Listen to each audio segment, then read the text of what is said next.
like you stayed away that he's going for six because he's pointing the finger. Yeah, yeah, I knew as soon as I hit it. I knew it was six, but look, it was a tough game, a tricky pitch, I think. So the partnership between the captain and Billings was really important for us. A bit lucky, I suppose, to get over the line with the last ball, but a good partnership by them too. But just before the last ball, I mean, just before the last ball, in the penalty delivery, there's a chance of taking two.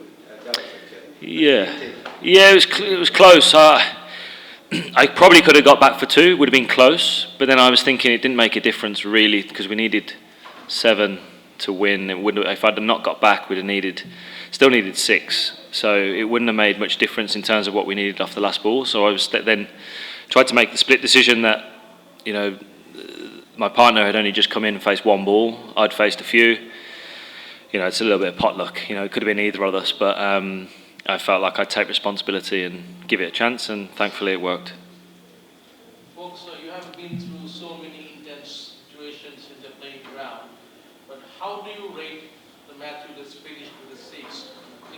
In where you place this moment in the wall of memories?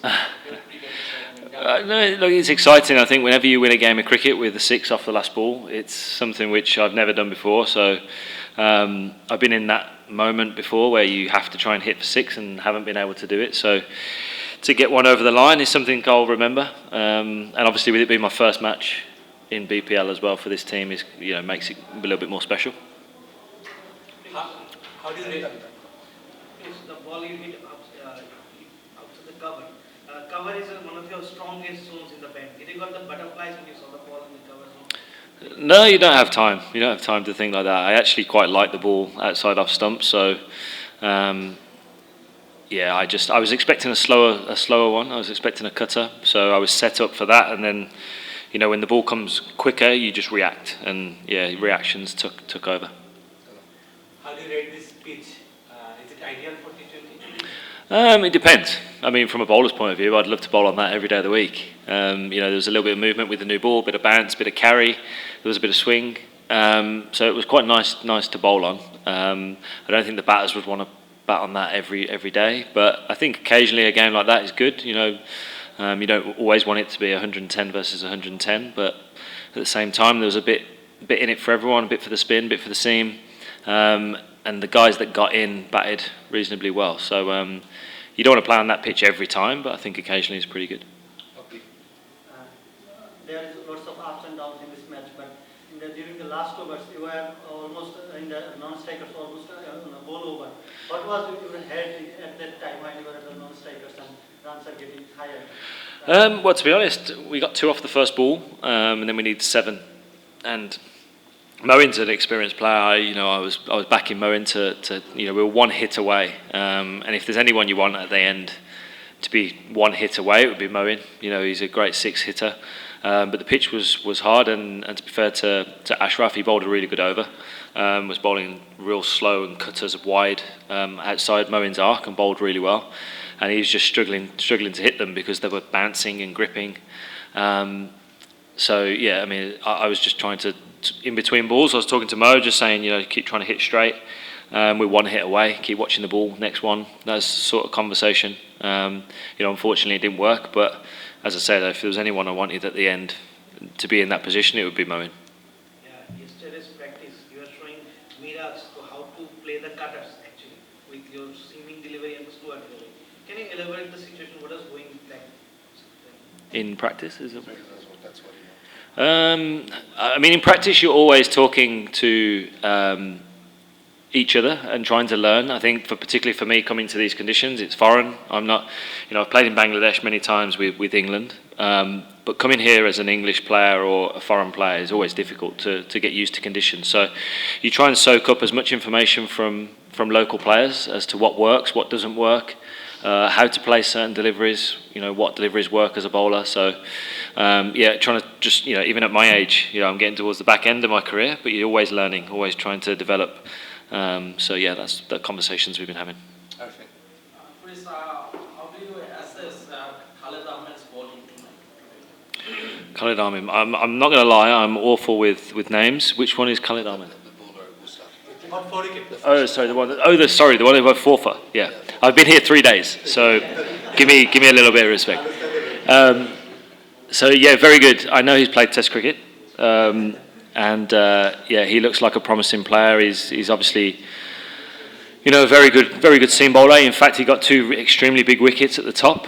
Getting the opener and then getting Liton Das was 2 big wickets at the top. You know, it meant that we could squeeze, and they didn't get away from us at any point. You know, and I think he was actually a little bit unfortunate not to get 5 for. So, good bowler, still learning, obviously, but yeah, a lot of talent.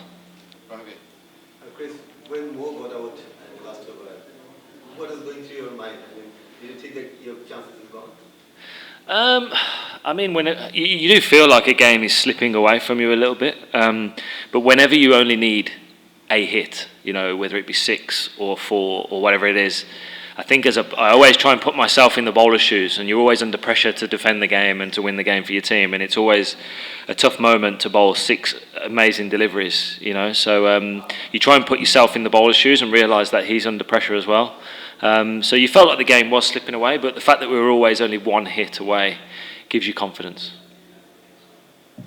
After this kind of win, there's always a risk that the fulfillment or completion space in another team. So, but still you have two games left to win the trophy. So after if the completion plays in the team, so what would be necessary so that the team that don't feel that they have done everything also?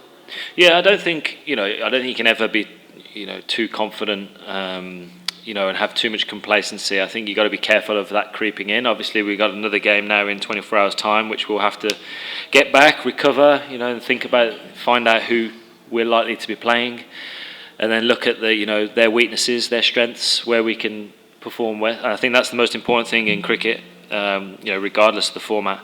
Once a game is gone, it's gone, and you know, everyone starts on 0 next game, whether it be batting or bowling. And you know, you've got to turn up the next day and put in another good performance. So that will be the message from the coaches and from the players, to just stay level, stay in the moment, focus on who we're playing next. This game's gone.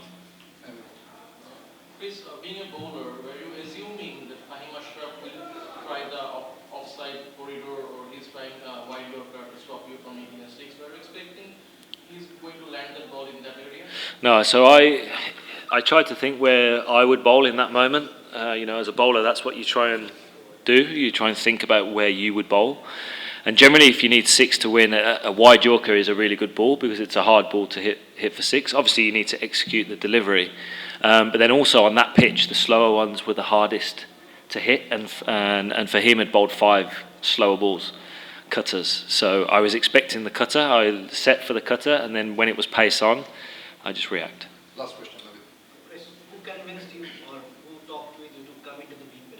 And did Moin have a part in it? Yeah, Moin had a big part. Moin's been here a lot and played a lot, and then when I retired from international cricket, I wanted to experience some different leagues and different experiences, and this was one that I've never done before. So I was in comms with Moin, and Moin said that the team were keen for me to come. So yeah, we eventually got the deal done. Thank you. Thank you so much. Cheers, guys.